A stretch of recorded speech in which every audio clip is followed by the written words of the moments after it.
Travel කරන්න කැමති ඔයාලට අද මම කියන්න යන්නේ මාතලේ නගරේ ඉඳන් ඉතාමත් පහසුවෙන් යන්න පුළුවන් සංචාරක ස්ථාන 10ක් ගැන.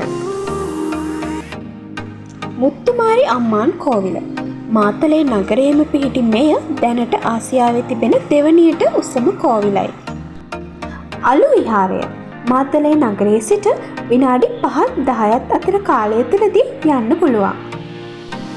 පණ්ඩිවිට අම්බලම මාතලේ කූබියන්ගොඩ මාර්ගයේ තිබෙන මෙයට මාතලේ නගරයේ සිට විනාඩි 10කින් පමණ ළඟා විය හැකියි.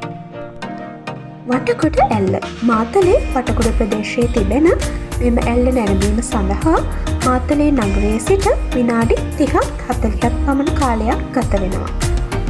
බඹරකිරි ඇල්ල මෙය මාතලේ රක්තට සිට රිවර්ස්ටන් දක්වා ගමන් ගන්නා මාර්ගයේ බඹරකිරි ඇල්ල වංගුවේ සිට මීටර් 500ක් පමණ දුරින් පිහිටා තිබෙනවා. මේ සඳහා ගමන් කිරීමට මාතලේ නගරයේ සිට විනාඩි 35-40ක් පමණ කාලයක් ගත වෙනවා. නාලන්දා ගෙඩිගය මාතලේ සිට දඹුල්ල දෙසට ගමන් කිරීමේදී කිලෝමීටර් 48 කණුව ආසන්නයේ දකුණු දෙසට කිලෝමීටරයක් පමණ ගමන් කිරීමේදී මෙය හමු වෙනවා. මේ සඳහා මාතලේ නගරයේ සිට විනාඩි 45ක් පැයක් අතර කාලයක් ගත වෙනවා. රිවර්ස්ටන් ජනාදරයට පත්ව තිබෙන මේ ප්‍රදේශය සඳහා ගමන් කිරීමට මාතලේ නගරයේ සිට පැයක් පමණ ගත වෙනවා.